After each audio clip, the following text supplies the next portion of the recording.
You're listening to another episode of the Young Investors Podcast, so sit back and relax as myself, Brandon, and my buddy Hamish discuss the latest in the world of finance and stock market investing. Now, a quick reminder before we get into the podcast is that nothing in this podcast should be taken on as personal financial advice. If you're ever unsure about your finances or investing and you need some help, make sure you reach out to a qualified financial advisor. But with all that said, let's get into another episode of the Young Investors Podcast. All right, guys, welcome back. Hamish Hodder, we did something during the week. We did. Are you talking about what I wrote at the top of the doc? Yeah. We got it done. We got it done.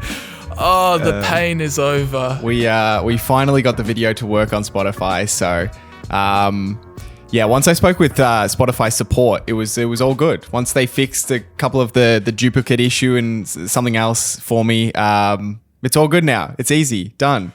Hooray. So it's all there on Spotify. If you're listening on Spotify, you've probably noticed. If you listen on other podcast apps, then you wouldn't have noticed, but you can now watch it on Spotify if you want. You can see our smiling faces also right there on Spotify. Yes, someone commented that they've been listening on Google Podcasts for about a year. So when I said that it wasn't on Google Podcasts, I was wrong. So there you go. That's you were wrong. Yeah, I guess I wasn't sure, but.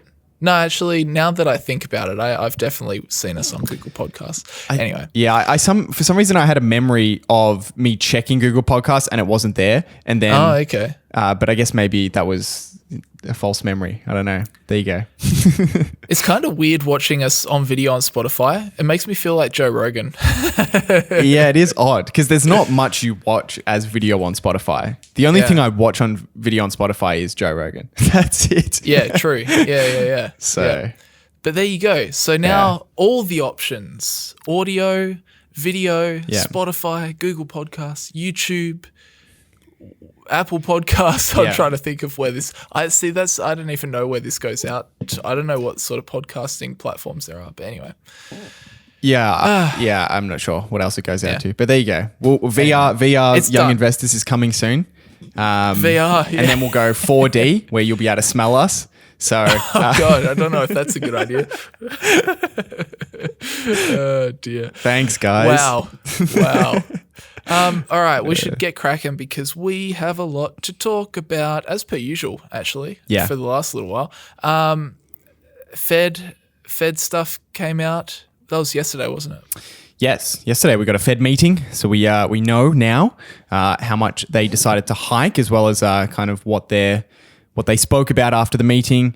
A little bit of a discussion around second quarter US GDP data, which will be out by the time you're seeing this, but actually technically isn't out by the time we're recording this, although I've got some things to talk about with that. I want to talk about Walmart cutting their guidance because that gives us an interesting insight into what's going on at the consumer level. It's like one of those Amazon kind of businesses. Exactly. And there's actually something interesting around something that Michael Burry said a couple of months ago that is now being seen in the data. So another kind of interesting prediction that he made. And what else have we got? Alphabet and Meta reported their earnings. The online advertising giants. Exactly right. Yeah. Yep. Let's do it. All right. Well, today's episode is sponsored by Sharesight, which is an application you can use to track the performance of your stock portfolio. So you can bring in all of your trades either automatically by connecting your brokers, or you can do it manually by downloading your trades using Excel from your broker, or one by one if you want to add them in manually. And once you do that, it will track all of the different types of gains and losses in your portfolio. So capital gains, dividends. If you have dividend reinvestment plans, it will do those calculations for you. Currency gains if you're buying shares internationally or you hold foreign currencies. And then you can also use it for when it comes to tax time. So Sharesight generates up to 12 different reports that can be used to track the performance of your portfolio, as well as use the tax time to work out things such as capital gains, dividend income, and more. At the moment, you can try Sharesight for free by heading over to sharesight.com/young investors. That site spelled SIGHT, sharesight.com/young investors. So use that link, sign up to a free plan, and track up to 10 holdings for as long as you want. Or you can also use that link to sign up to a premium plan for more features, more reporting, and you'll get 4 months off a yearly subscription if you use our link, and you'll be supporting the podcast. So thanks everyone who has supported the podcast by using that link. I got so close. What are you chewing on over there? I felt my stomach grumbling so hard, so I was like, I wonder if I could eat this whole cookie by the time that Hamish finishes the ad read. I should have looked over and just started to slow down. Sharesight.com/young investors. Keep going, Hamish. I'm almost there. In case you need to know, that site, if you're listening on audio, site, not spelt S-I-T-E, it's spelt S-I-G-H-T, sharesight.com /young investors. All right, let's get into it. Why are you talking so slowly? Oh, my stomach was grumbling so hard. Hopefully that settles it down. All right, Hamish. All right. We got to start. Can you please tell me what happened with the Federal Reserve? The Federal Reserve. 0.75%, I think. Yes. So they hiked 0.75% or 75 basis points, which was in line with what most people expected. I think we spoke about how, or at least I definitely said that I thought there was a good possibility they would do a 100 basis point, a 1% increase. They didn't go for that. They stuck to the 50 basis point to the 75 basis point, which they had suggested previously. They went for 75. That brings the federal funds rate to a range of 2.25 to 2.5. So that's where the rate is kind of sitting at the moment, the overnight borrowing rate that banks can kind of borrow from each other. In a post-meeting statement, Jerome Powell, the head of the Federal Reserve, said, as the stance of monetary policy tightens further, it's likely it will become appropriate to slow the pace of increases while we assess our cumulative policy adjustments, or how our cumulative policy adjustments are affecting the economy and inflation. So essentially they're indicating that they may begin to just kind of see how their monetary tightening is having an impact on inflation and the economy, and potentially slow down the rate of hikes. So that's an interesting kind of perspective to have when the last inflation data point was 9.1%. Such a balancing act, though. I've been reading about this, and listening to Ray Dalio talking about stagflation and how you've got inflation, you've got economic weakness, and you can do, obviously inflation's running crazy, so they're raising rates, but at the same time, if you've got economic weakness, and then you're just on top of that, just lopping on like further rate hikes, and people are like, really, really hurting, and the economy's really hurting because of it. So it's like that they kind of have to. I was wondering why they weren't going ultra aggressive like a Paul Volcker.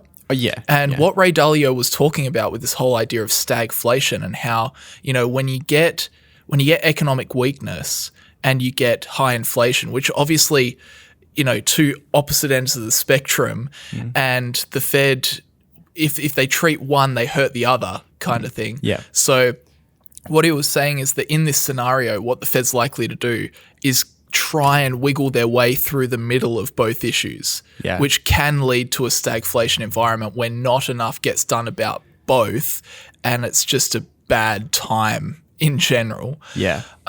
So that did make me kind of understand a little bit more why the Fed does these moves, especially in this scenario, maybe a little bit more slowly, as opposed to just being like, boom, interest rates at 10%, cop it, and then inflation will go back down, because it would just have such a big impact on the economy. So I thought that was interesting. Yeah, I mean, of course, it's going to have any interest rate increases are going to have a real impact on people's costs directly, especially if people have mortgages. It's kind of the first way, or the most direct way that people feel it. So if they do massive increases and suddenly people's mortgages are twice and 3 times, 4 times as high as they were previously, that's obviously something they want to avoid, because the average person isn't in this world and they're not thinking about this kind of thing. So they might not be prepared for that, and they might just realize one day that their mortgage has gone up massively. So to do it at a slow, kind of steady pace is ideal. It's just a matter of whether that will be enough to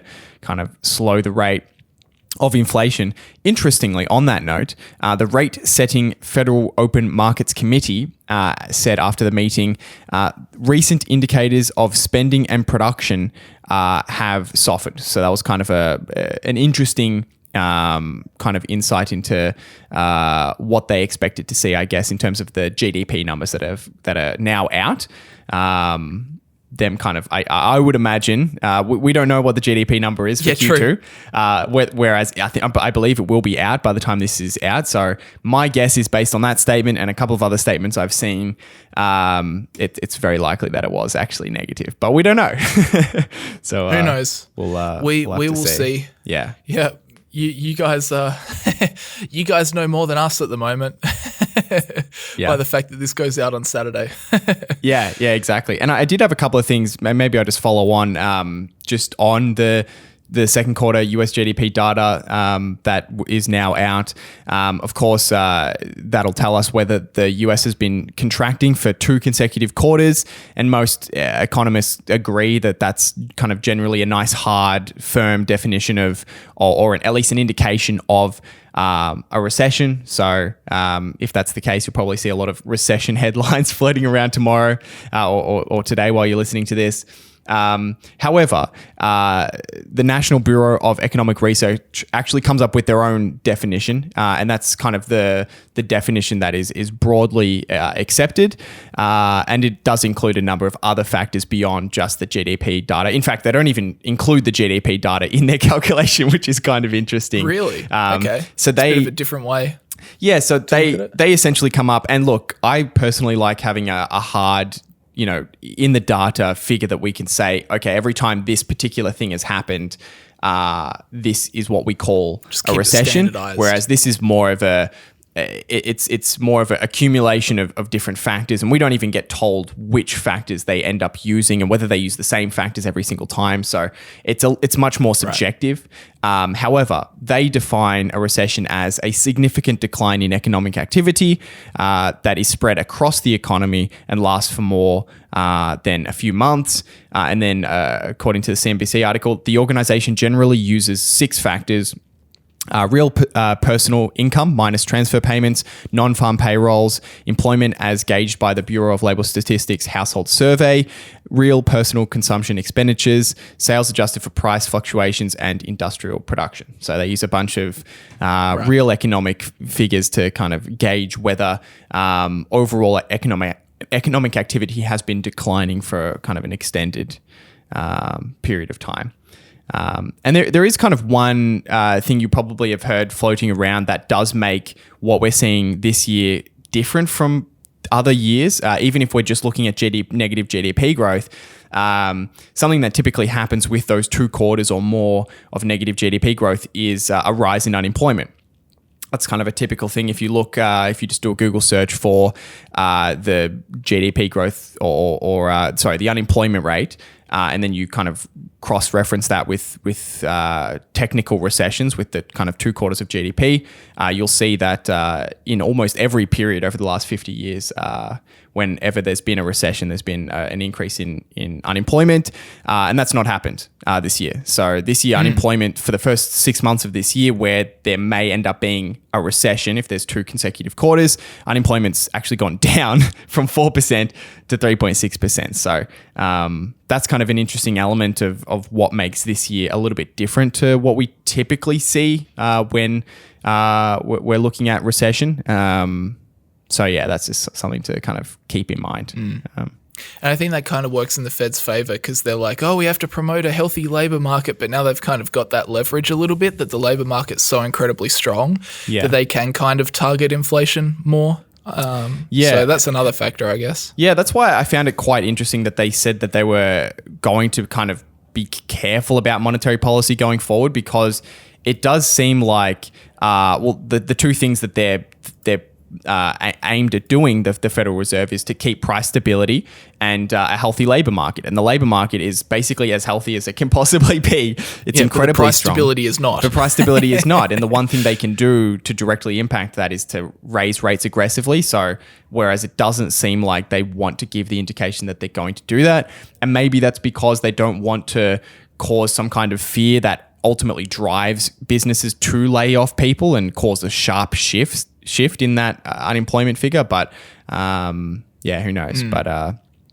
But there you go. It's all very interesting, isn't it? Yeah, it's all, just a lot of backwards looking data, a lot of guessing, a lot of looking at patterns, and none of it really plays a role in our investing. So it's not, at least for me personally, it's not something that I have to kind of care all that much about. Yeah.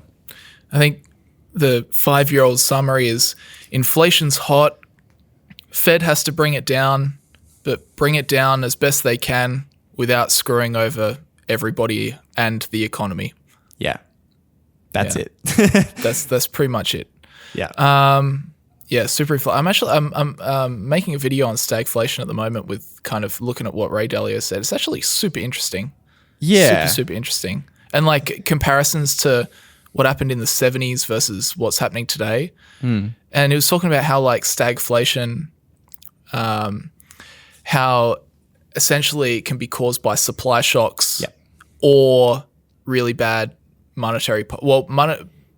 loose monetary policy and economic mismanagement at the same time. And it's like we're seeing what happened in the 70s was like a massive oil supply shock. Yeah. And also at the same time they were doing a lot of money printing, and there was also some economic mismanagement which caused it. And it's like now we've got a supply shock in oil and gas and a lot of supply chain worries. So there's your supply shock. Yeah. At the same time, we've got unprecedented money printing. Yeah. So there's like factors that are like, oh, okay, this is quite similar. Yeah. It's quite interesting, actually. It is very interesting because it does have to be supply driven, because if inflation is being demand driven, then generally the economic activity is going to be very, very strong. Usually strong GDP growth and high inflation go hand in hand. Yeah. So in order for them to split, in order for there to be high prices, but like poor activity in the economy, there's typically some kind of supply shock. But it is an interesting situation where it kind of breaches the very classic economic theory. And a lot of economists for a very long time didn't think that it was possible, that it wasn't even something that could happen. Clearly, that's what the Phillips curve said. Yeah. So it's just it's an interesting evolution that happened in economics, and it's a very unique circumstance. It is unique. Yeah, totally right. Because exactly right. When unemployment is high and the economy is struggling, then normally inflation is low. So it's very strange to see economic weakness and high inflation. But there you go, can happen. Stagflation, everybody. There you go. There you go. What should we talk about next? I think we should go through. Do you want to go through some earnings? Because sure. There's been a couple of big earnings this week into week 2 of earnings season. Do you want to take us through the advertising giants of the world? Yeah. So I'll go through Google, and then I'll go through Meta after that. I still say Facebook, man. I still say Facebook all the time. Yeah. Go through Google, then we'll go through Facebook. Google and Facebook. Meta. No, it's Alphabet and it's Meta. Oh yeah, true. I shouldn't even call it Google. What am I talking about? So silly. Alphabet and Meta. Anyway, so Alphabet stock rose 7.6% on earnings. So it's pretty decent rise. It was an interesting quarter. I'll kind of run through some numbers, then we can talk about what we make of it. So Q2 revenue was up from 61.8 billion to 69.7 billion. So it's 13% higher year over year. So pretty decent growth. They always like to break down that revenue chart for Alphabet. So we've got Google search. So advertising revenue from Google search up 13.5% year over year. YouTube ads up only 4.8%. So not as strong growth as what they've been seeing. Yeah. Google Networks is kind of like third-party advertising using Google's network. 8.7% rise year over year, so pretty decent. Google Other down 1%. And remind me, Hamish, I'm pretty sure Google Other is like Android and Chrome and hardware sales and Maps, Google Play, the App Store, that kind of thing. Yeah, and it also includes, I'm pretty sure, YouTube Premium subscriptions. So that's kind of an interesting thing that can play into potentially why YouTube advertising revenue was softer. I don't know if they spoke about this. I don't think they did, but potentially people shifting out of viewing advertising, of course, because when you pay for premium, you don't see ads, shifting away from that. towards paying for premium. Although I believe as you just said, the other segment was also down. So that's continuing to hurt. But they don't really give us a breakout of how much of that is the sale of their phones and they just lump it together, don't they? Yeah, and it's kind of a bunch of weird, unrelated things lumped together. Yeah. So it's kind of an annoying category, unfortunately. But everything that's got a Google stamp on it, but not related to directly to advertising, I guess. Yeah. Google Other was down 1%. Nothing too crazy, really. Google Cloud, this is something interesting. Google Cloud was up 35% year over year. Wow. Yeah. Although we're talking about revenue, so Google Cloud is still at an operating loss. Yeah, Cloud's an interesting one. It's never been a space that I've really looked deeply into, and there are obviously lots of different types of cloud businesses, like what services they offer, whether it's just cloud storage or whether it's some other kind of web services. So it is an interesting space. I don't really know the economics of it. Obviously, Google Cloud is still not at a profit. It's not an area I've looked at. I'd be interested to kind of understand the economics of it, because there obviously would be a large investment, I would imagine, or continued investment in data centers. But how that plays in relation to potentially the switching moat advantages that are developed once, they suck in large corporations with all of their data on their services and then kind of slowly raise prices over time. It'll be an interesting business, because for all of these large tech companies, it's kind of been the fastest growing segment of their business, for Amazon, for Microsoft, for Google, even Apple has large cloud services. So it is interesting. Yeah, I don't know a huge amount about cloud. I need to know more about it, but it's just like, it's not something, that I have a lot of experience in. Like I can understand the advertising side of the business. Yeah. But when it comes to cloud, it's a little bit more like, but up until now, you haven't really needed to know a huge amount about it, because it's just so dominant in advertising. It's just like, well, whatever. If cloud just hurts them, it's like a tax they have to pay every year. Still doesn't matter, because their advertising is just so amazing. Yeah. But I think definitely going forward, definitely need to know more about cloud, because that will be obviously, if Google's putting all these resources towards it, they expect it to be a big part of their business moving forward. And I think it will be, but I just need to know more about it. Yeah. All right, moving on. So we've been talking about revenue, right? So Google search is up 13.5%, YouTube ads up 5%, network up 8.7%. But that's revenue. So we also got to talk about the operating income. And here's the interesting thing. So we're saying like Google search up 13.5, all these categories up a lot in terms of their revenue. However, income from operations was flat year over year. And that's because, drumroll please, their costs and expenses were up. Right. So we'll talk about, it's a bit of a spoiler alert for later when we talk about Facebook, but it's the exact same story. Just costs, expenses, up. So costs and expenses rose from 42.5 billion to 50.2 billion, so 18% higher. So total revenue went up 13%, costs went up 18% for the quarter. So cost of revenue was up 14%. Research and development was up 28%. So they are making investments, I guess, in research and development. Sales and marketing up 25%. General and administrative up 9%. And overall, as you may expect with numbers like this, headcount has risen 21% since this time last year. Yeah, wow. Yeah, headcount, but I'm sure you're going to talk about it with Facebook as well. They've just been absolutely stacking on employees as their business has scaled, and as the need for people in terms of privacy and moderation is ever growing. And it's just a beast that can never be tamed. I mean, even just in the YouTube space, like in any social media, just the level of support available is just absolutely terrible. And they try and do as much as possible with algorithms, but it is interesting where they grew first and it's now catching up to them. Okay, to make this service actually usable for content creators and for people using it, we need to have a huge staff behind it. So it is an interesting dynamic. It's not necessarily just the case that these businesses will just progressively get better and better profit margins.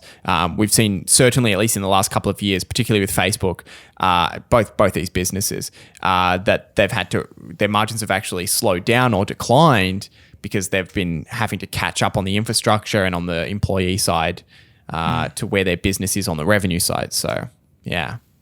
Yeah, it's very interesting. And both of these companies are making big investments in like artificial intelligence and those new, next gen technologies that'll push them that next level ahead. So operating income was flat year over year, 19.4 billion. Net income was down year over year to 16 billion versus 18.5 billion. Right. So they're kind of the numbers out for the quarter. But the interesting thing, this is kind of the broader macroeconomic story, is the monetization metrics. So how many ads are they offering? Ad rates falling? Are they rising? What we've been expecting or experiencing so far is like, the economy's getting a little bit weaker. Obviously, the first way these companies that normally buy advertising space, they like to save money, is by reining in their marketing budgets to save a little bit of money. Yeah. So in terms of Google, the number of paid clicks was up 12% year over year in Q2. They say it's from an increase in search queries resulting from growth in user adoption and usage, primarily on mobile devices. It was also due to growth in advertiser spending and improvements we have made to formats and delivery. So that's very interesting. Number of paid clicks is up 12% due to a growth in advertiser spending. All right. Cost per click did not change due to factors including changes in device mix, geographic mix, growth in advertiser spending, ongoing product changes, and property mix. So a combination of factors. So cost per click didn't change. Number of impressions rose 6% in Q2. This is year over year. And cost per impression also rose, but just 2%. So impression growth primarily driven by growth across Google Ad Manager, AdSense, and AdMob, and cost per impression due to, quote, a number of interrelated factors, including ongoing product and policy changes, improvements we've made to ad formats and delivery, changes in device mix, geographic mix, product mix, and property mix. So interesting. There's not huge numbers, but I guess overall they're offering up more ads. There's more impressions, and also there's a slight increase in cost per impression. So not too bad. Not drastic. Yeah, I think the most interesting thing they probably mentioned there, and maybe it obviously is just one of many factors, but is the growth in advertiser spending, I think, is probably the most interesting thing they mentioned there, because as you mentioned, you would expect even during weak economic conditions, even before employees are starting to be laid off, the easiest and fastest way a business can cut costs is to cut their advertising spend. So that's what you would expect first. And the fact that they had pretty much no mention of that, even though there is a slowdown in growth, there was still growth in ad spend, which is a positive thing, especially since last year. What did Google grew by like 70% or something absolutely astronomical? It was was something insane. I think YouTube grew by like 60% or something in revenue. So that's the context it's kind of got to be put within. Yeah. But interesting, they certainly didn't show a massive slowdown in ad spend, because you think like a company like Coca-Cola, if they just cut 100% of their marketing budget across the next 3 months, in the short term, across the next 3 months, that will not impact the number of people that buy and drink Coke. You could argue that if they stopped all advertising and over 1 year, 2 years, 3 years, 4 years, 5 years, because all their advertising is brand related, then maybe that would start to affect their sales. But in the short term, if they just all of a sudden just go, nope, we're not spending a cent on advertising, it probably won't affect that many people that, drink Coke anyways. So that's why I would say, like, in the short term, like with all this economic stuff that's going on at the moment, we are definitely expecting company, and I guess we've kind of seen it. I don't know if you've seen it as well in YouTube, but I've seen it as well. Like CPM, RPM is down. Yeah. And, naturally the reason that we expect that is because big advertisers are just going, we'll just take our advertising dollars away, make sure our business doesn't die. Yeah. And when economic conditions can improve, we can go back to advertising. So it's interesting. Yeah, and YouTube tends to have quite a relatively large amount of brand advertising. It's quite a natural progression for businesses who do brand advertising on TV to move those ads onto YouTube. Whereas search, for example, is much more direct marketing. So you search for something, they can advertise the product right in front of you. And at last, I don't think too many people are Google searching for how to buy Coca-Cola. You kind of just go to the shop and buy it, right? Maybe on Amazon, I guess. That's maybe there's a story to be said there, but most of the time that's it's direct marketing going through Google search, which has had the biggest growth for Google during the quarter. YouTube had the slowest growth, which has a much larger piece of brand marketing, so that's probably playing a role in that. But makes sense. There you go. That's Google. That's Google. Should we roll straight into Facebook? I think we should just roll straight in. Numbers are fresh in my mind. Google up, what was it, 13% revenue, but costs were higher. So net income was down a couple of billion, a little bit. All right. How did Meta do? How did Meta stack up? So Meta earnings, the stock went up 6.55%, although fell 4.5% after hours. So I don't know what you make of that. Okay. So investors were optimistic and then they... Actually... So this is interesting. Q2 revenue was 28.8 billion, down 1% year over year. Ooh. So they you can call that flat, but I guess technically it is it's a revenue dip.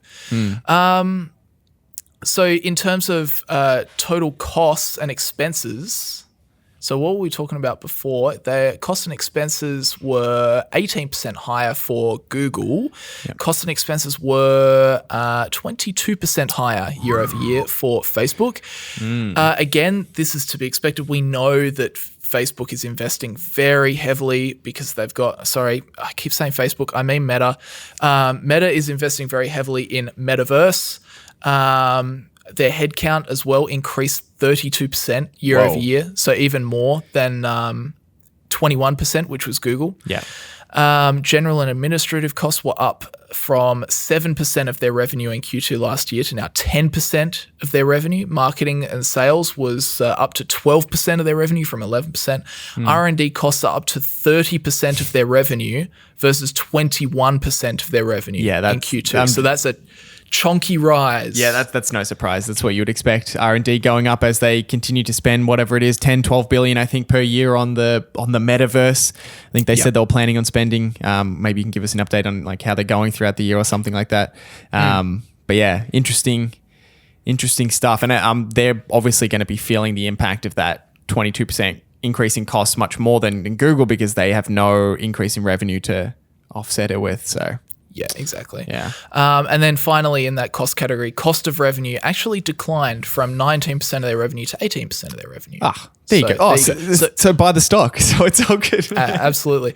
But no, it is interesting. I mean, you can see the numbers. The story plays out in the numbers. R&D costs are up massive. And it makes sense. Mark Zuckerberg said, no, we're going to invest heavily in this metaverse. We're really going to go after it. So there you go. Yeah. Costs and expenses up 22%. Okay, so what happened to their operating margin? Well, it fell, of course. It fell from 43% to 29% year over year. Net income dropped 36% year over year to 6.7 billion. So as you were just talking about, we were always going to see that that when your revenue doesn't go up and your costs go up, then the money you make goes down. Okay, so operationally, so we look at the family daily active people. So someone that uses one of Meta's apps at least once a day, at least daily. That number came in at 2.88 billion, so an increase of 4% year over year. Facebook, and yes, I do mean Facebook when I say Facebook this time, Facebook daily active users was 1.97 billion. Yep. I didn't write down there whether that was an increase or decrease. You keep going. I'll okay. pull it up. But that's basically just showing that, Meta's apps are still, they're not growing by massive clips like what they used to, but they're still trending up over time. More and more people are coming on board, even though that number is fairly saturated. And then, of course, have you got the number there by chance, Hamish? It's loading. What are we looking for? Facebook daily? Facebook daily. 3%. year up over year. 3%. Yeah. Okay. Yep. Thank you for that, man. That was a mistake on my part. Nah, There you go. all So good. Yeah. people, it's slowing down, but still more people are coming to Facebook and Meta's apps. Now, ad impressions and price per ad. So Google was not too bad. They held up all right. In the second quarter of 2022, ad impressions delivered across our family of apps increased by 15% year over year, and the average price per ad decreased by 14% year over year. So real estate increased, so the amount of real estate on the market increased, but there was not enough demand to keep the prices where they were. Yeah. So very interesting. Yeah. Different story to Google. Yeah. Yeah, it is interesting. So and Google showed more, made more, price per click went up. Yeah, and the thing is, there's so many factors that could go into the demand side. There's the strictly, the cases we kind of spoke about before, where businesses are kind of pulling back their brand advertising spend. It can also be the result of a shift in the types of ads that are being displayed, whether they're less valuable to advertisers. So, for example, an ad on Facebook newsfeed, a big ad that has a big button you can click on and go straight to the website. People were willing to pay far more for that than a very quick ad in Instagram Reels, for example, or even Instagram Stories, where people are swiping quite quickly and it's a smaller ad. So there's kind of a shift in the way that ads are being served that could be driving that as well. It is an interesting element that I think Facebook's probably going through it a little bit more than Google, but both are, where consumers are in social media are changing I guess the types of apps or the types of services that they're engaging with. Instagram and Meta's story has been this. First of all, it was the shift from desktop to mobile, so smaller ads. That was already the first decline in the effectiveness of, well, I don't know about effectiveness, but the kind of the cost per ad. Then there was a shift away from kind of Facebook news feed into Instagram stories and Instagram feed, and now it's going from Instagram stories and Instagram feed into Reels, kind of the TikTok style advertisements, which are just so much quicker. It is just an interesting kind of element that these businesses have to deal with in the types of ads they're able to serve, and it's clearly having somewhat of an impact in their business. I think Reels is really hard to advertise in.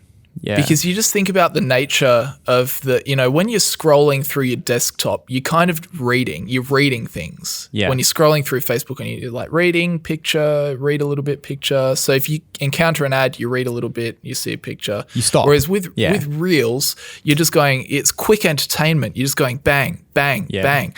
And even, I don't know if you find this, if you use TikTok or Instagram Reels, but even if, this reel could be fantastic, it could be hilarious, if it takes like a few seconds to kind of get into whatever it's going to wow me with, I'm still like, I'm just skipping.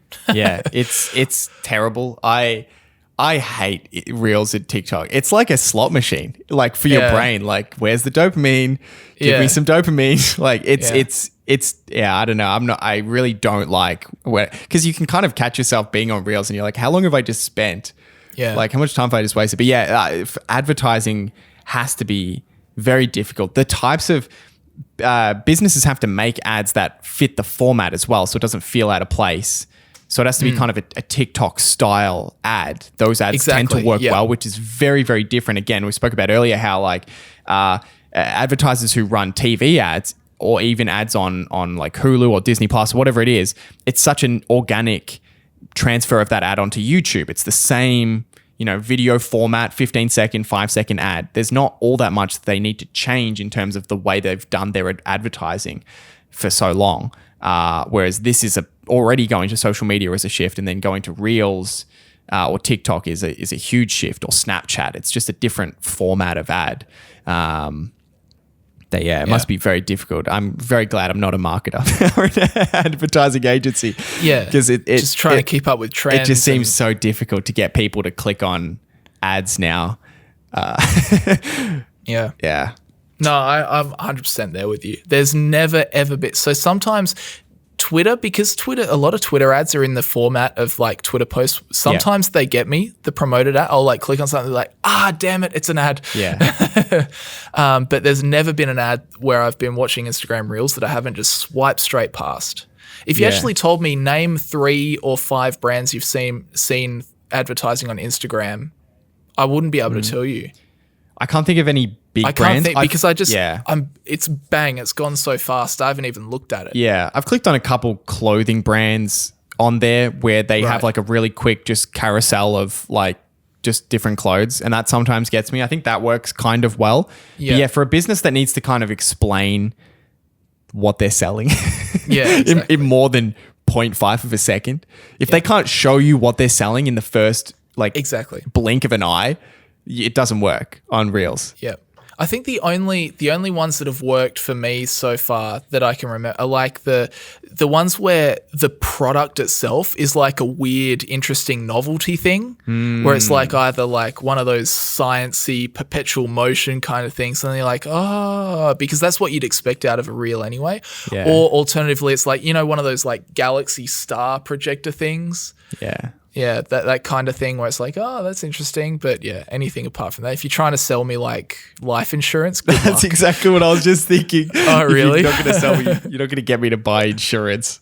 Yeah, like exactly. 1 second. Look at this. We compared all these different life insurance. No. But anyway, back on track. So yes, the real estate increased, but there was not enough demand to keep the prices up. So it kind of begs the question: do you think that Google is a more dominant, has a better advertising, offers more to advertisers than Facebook does? Is this the beginning of showing that Google is a stronger advertising machine than Facebook's Meta's apps? Yeah, well, I don't know. We've obviously seen for a very long time that Google has taken about twice as much of the ad market as Facebook. So for a long time, advertisers have chosen for every $3 on average, we'll spend 2 with Google and 1 with Facebook. Potentially, we're seeing more of a shift away from that. We spoke about a little while ago as well how Google's ads cost more per click than Facebook ads, but it's because they get the customer a little bit closer to the purchase. So maybe there's, an element of effectiveness that works better, even if you're paying more for the ad, getting closer to the purchase like Google does. When you're searching for a clothing or something and they can just put it right in front of you, rather than Facebook where there's more steps in between. They're trying to convince you to be interested in buying in the first place. And maybe there's a much bigger efficiency gap, especially now that we move into the different types of ads such as Reels, where it's very difficult to convince people to get off an app that's very addictive to go and maybe buy something. Like there's quite a bit of convincing there. And if it's only half a second, it can be maybe there's a big drop off in efficiency. We don't know. But yeah, it definitely could be an element. And I've said this before that I think for a very long time, it's kind of been Google and Facebook is where all the advertising dollars from legacy channels will go. And I don't think that's necessarily certain. Far more could go to Google. Far more could go to Facebook if they develop the metaverse and everyone is in the metaverse and nobody's actually watching advertising outside of the metaverse, right? We don't know what the landscape's going to look like, I think. But I think at the moment, when you're going to Google search, you are looking for something. Yes. Whereas when you're on Facebook or Instagram, you can go on there not actually intending to find something. You might just be there for entertainment. So yeah, that does make sense. And Google is more effective. And even something like YouTube, where you're not searching for products, they have 15 seconds. They've got you for 15 seconds. So they can convince you, right? Whereas a reel, how do they convince you in 0.5 of a second? Imagine non-skippable reels. I'd make people rage. You would just turn off the app. Yeah. Honestly, if Reels gets big enough, it might turn into that, but who knows?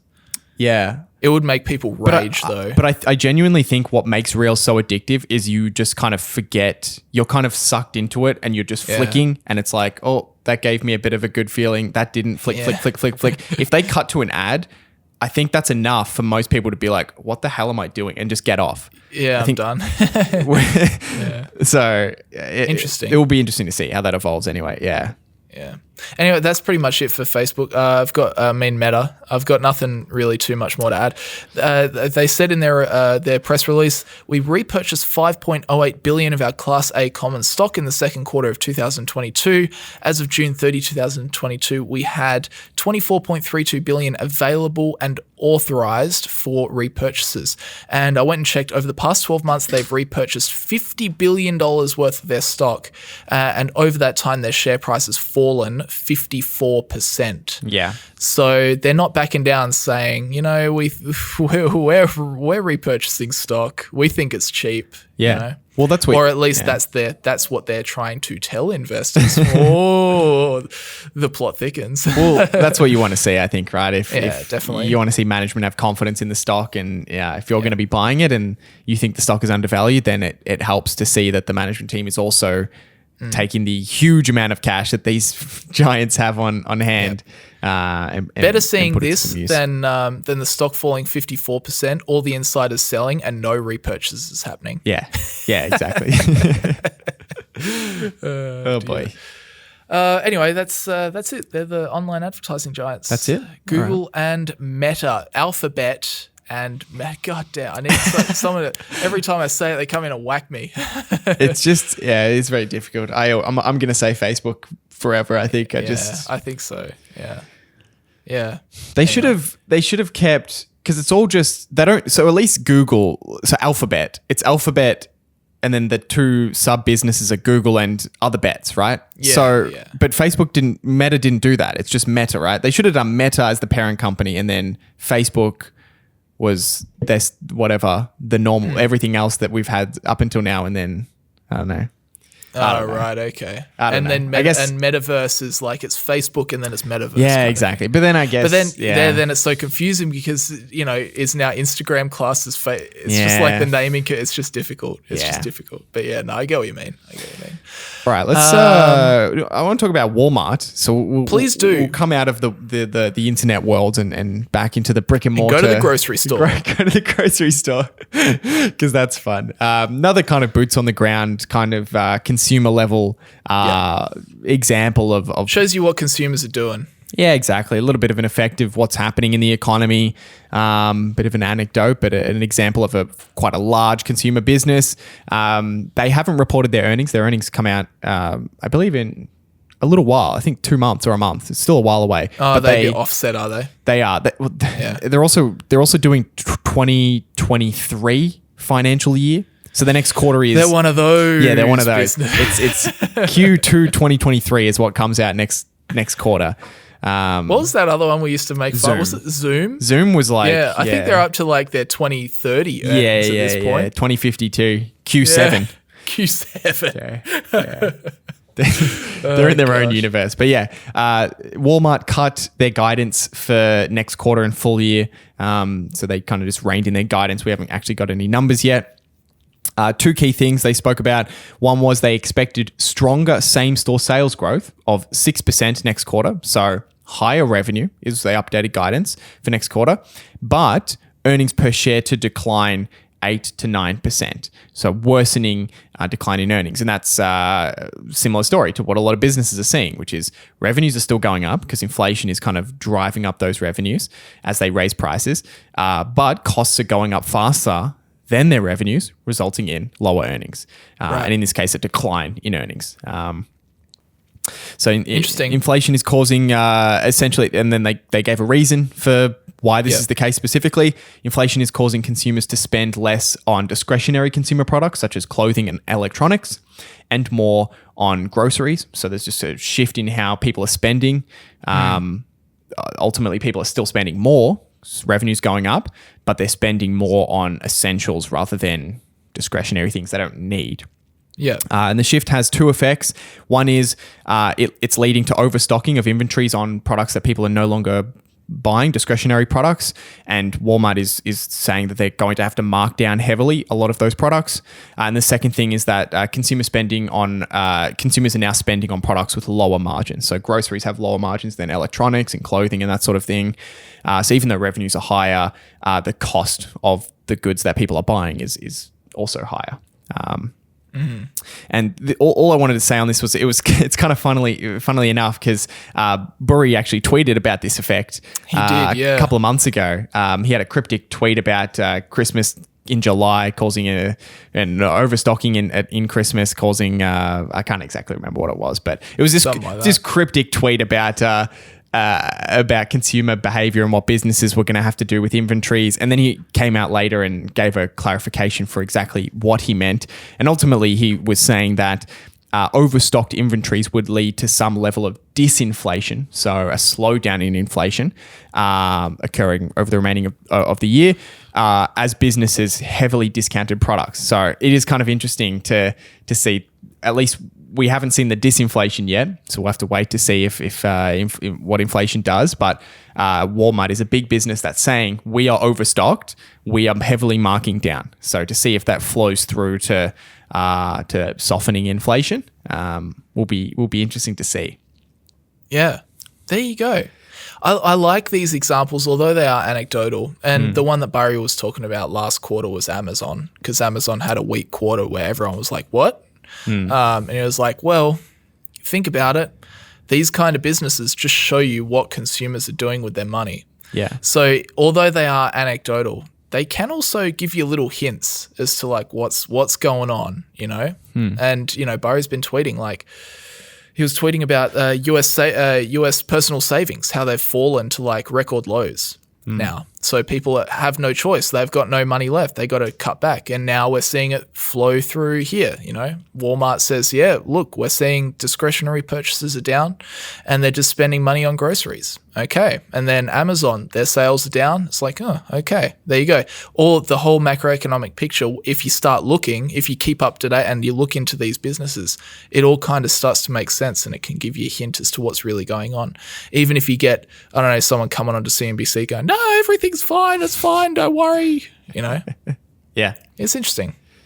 Yeah, I love watching Burry. I don't really read too much into what he's saying in terms of my investing strategy, but it's I love watching what he says because it's at least in the last couple of years he's been right quite a few times on his macro predictions. So it's just interesting to watch stuff play out in that way. So yeah, there you go. That's all I had. Do we have anything else to talk about today, or is that just about it? That's just about it. I'll give myself 10 seconds to talk about Australian quarterly inflation, which came out because we haven't spoken about that. But Australia does quarterly inflation, so we only get to talk about this 4 times a year. We can't talk about this once a month. Yeah, we can't talk about it every week. But Australian year-over-year inflation for the past 12 months has been 6.1%, the highest in 22 years. So we're not quite a US level of 40 years, but 22 years. And the increase from last quarter was 1.8%, so that's about 0.6 per month. Biggest contributors, you want to have a guess? Energy. Yep. Petrol was up 4.2%, and new homes was another one, up 5.6%. Oh, okay. There you go. So there you go. New homes. Yeah. So they're selling for more. Correct. Yeah.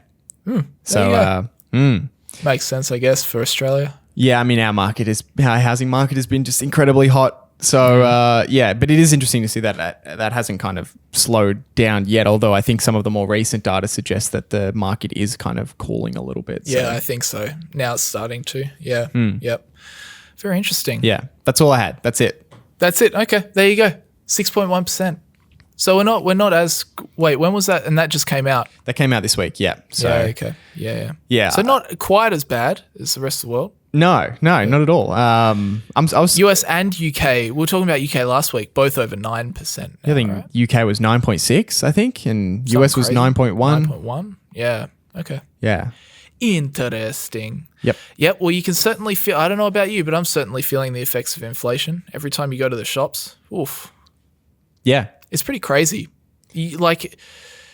I don't know. There's like some reason my brain just disconnects. Like I see these numbers on paper and I'm like, I just treat them as numbers on paper. But then I'm like going to the store and I'm like, yeah, wow, no, you're right. A basket of goods actually really does cost more. Yeah. I don't know. I'm just, because I guess we're just reading stuff, looking at numbers, looking at figures, looking at this and that. you can kind of get a little disconnected to know that is actually happening in the real world. And then you go to the shops and you're like, yep, that's true. Yeah. Inflation is hitting. Yeah, I think I get my groceries delivered to me, and I think they did a 6% increase or something like last week or 2 weeks ago. So right, okay. Yeah, it's just I'd be interested to hear from people. Maybe if you want to let us know in the comments section over on the YouTube, like just from your own personal experience, not looking at inflation data, like how much more do you feel you're paying now for your regular grocery shop? Do you feel like you're paying, 5% maybe versus a year ago? Do you feel like you're paying 5% more? Do you feel like it's 10% more? Do you feel like it's 15%? Like whatever it is. And you don't even have to just say, oh, I think it's 9.1% more because the inflation rate is 9.1%. I'm just interested in like, for you personally, because everyone's basket of goods is going to be slightly different. Like what are you guys personally feeling or experiencing when you like go to the shops? I'd be interested to hear. Anyway, if you want to leave that in the comments section, I think that would be quite interesting. I think I'm feeling, I'll go first. I feel like my basket of groceries probably up more like 20%. Yeah, it's a lot. In all honesty, I feel like I'm paying like 20% more. Because I used to pay like $100 per shop, and now I reckon I'm paying about 120. Yeah, wow. Yeah, I'm not sure. Yeah, I mean, just besides that price increase last week was probably the easiest way I can think of a recent increase. But from last year, I'm not sure. I'd have to go and check. But yeah, it's certainly a lot, and I certainly find myself being conscious of what I'm spending outside of the essentials. Me too. Just as a habit recently. Yeah. Yeah, absolutely. All right, very interesting. Should we move on just to a couple of quick Q&A questions just to round out the podcast? Yeah, for sure. All right, you got one? Yeah, I'll read this one to you. I notice you guys don't talk about Phil Town anymore. Is there a reason for that? Just wondering if your investing principles have moved away from his. Thank you for the great weekly content. Well, thanks for listening. It's because Phil Town's a dog. Yeah, I love Phil Town. Phil Town's great. Yeah. I think over time, Phil Town, presented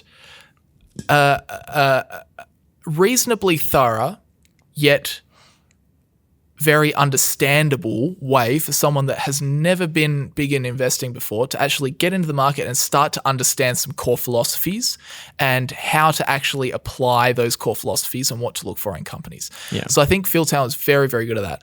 And then I think, obviously you read all the books and you learn what the method that he teaches, and then you start to learn from other people as well, and you branch out and you start watching lectures from Mohnish Pabrai, or you're watching Warren Buffett content, going to the Berkshire Hathaway meeting, blah blah blah, and you just start to build up your knowledge, and eventually you become, you don't become a Phil Town investor, you become a Brandon Vanderkolk investor or a Hamish Hodder investor. You become your own investor because you take bits and pieces from everybody. Yeah. So I think a lot of the core, like the 4 M's that Phil Town always uses, meaning, moat, management, margin, and safety, they are still the 4 key pillars that I use in my investing approach. But you start to, you go from just being like, everything I've learned has been thanks to Phil Town, to being like, okay, but this is what this person thinks about moats and how you should analyze them.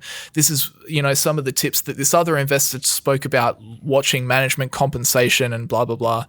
And you just instead of being like your investing strategy being like down to one person that's taught you, becomes much more advanced, I guess. Yeah. Yeah, I'd agree with that. I think Phil's stuff is fantastic for especially people just getting started. It's a great introduction, I think, into Warren Buffett's value investing. So I think he's a great guy, and I think he teaches the basics very, very well. Very well.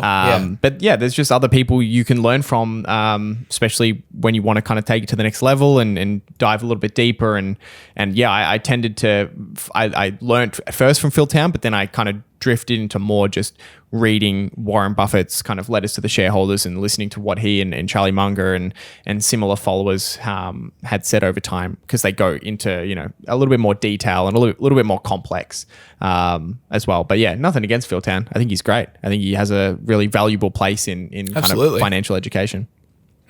Yep. No, I love Phil Town. Good stuff. All right. Can I ask you one more, then we'll round it out? Yeah, sure. All right. What about the effects of full self-driving on RVs/Thor Industries? For me, those can be big, removing the main drawback of RV traveling. Yeah. I'm interested. Does Thor talk about self-driving or not really? To me, my basic opinion, because I don't follow this space, would be I think that kind of RV traveling, a lot of it is in like you've got to, you're driving with your family or with your friends or whatever. I feel like that's part of it, but I guess probably most people would want to remove that if they could. So. Yeah, I mean, I think just like any auto company or any part of the auto industry, I think full self-driving is going to be a fascinating evolution. It's not something I think is coming soon to RVs. I mean, even electric RVs is something that's just getting started. It's quite a bit behind consumer Grand scheme vehicles. Of things, it's so niche. Yeah, I think it's something that's a long way away. Thor does talk about occasionally. They post some newsletters about some innovations that, because Thor is just a basket of like 50 RV brands. So some of those brands will be spending money R&D to innovate on electric vehicles and on self-driving, and they'll also be looking to make acquisitions. So occasionally they do talk about it, but it is kind of something that I think is relatively far down the road. And my main kind of thesis when it comes to Thor in the space still applies, which is that it's very, very difficult for a small business in this space to survive sustainably because of the scale economics that is necessary to survive through the cyclicality of the industry. So even if there is a small business that comes up with an amazing innovation of self-driving in the RV space, it's very likely that they will become a part of Forest River or Thor Industries so that they can operate at scale. So Thor has that advantage that they can provide to smaller, newer RV companies. So that's kind of my thoughts on that. But I still think it's a long way away. We'll see self-driving in like taxis and vehicles, consumer kind of vehicles, far before I think we'll see it in things like RVs. It's not a high priority for self-driving, is it? No. Like, we have to make sure we get the RVs. Yeah. It's like, you can imagine like the highest priority, like passenger vehicle, or you could even maybe argue that trucks might be a high priority as well. Taxis. But I think the RVs will be slow to transition to electric because they'll need bloody huge battery packs, and that will really increase the weight of an RV. Yeah. And I also think that self-driving might be slow as well. Yeah. There you go. Interesting. All right. Interesting. All right, let's wrap things up, eh? Yeah. Thanks, everyone, for tuning in. As always, if you have more questions, feel free to head over to the YouTube version of the podcast. There's also I was messing around. There is a kind of a Spotify space where on Spotify you can ask questions. I'm trying to figure out how to add that so that people can ask questions in Spotify and we can just pull them from Spotify. Mate, be careful. If you add that functionality, you might just blow up our entire podcast in the process, mate. I need to just stop messing around now that it works. No, but at the moment, if you want to ask questions, head over to the YouTube version and just leave your questions as a comment on the latest episode, and I'll try and not blow up the episode this week. Well, it's on me this week. You got to tell me how to do this video stuff on Anchor, so I don't blow it up. Yeah, you should be right. We'll figure it out. Should be right. Thanks, Sharesight, for sponsoring. As always, head over to sharesight.com/young investors. Sign up to a free plan if you want, or get 4 months off a premium plan if you use our link. Thanks, Brandon, for joining me as always. Mate. And I hope everyone has a great rest of your weekend and week, and we'll see you on the next episode.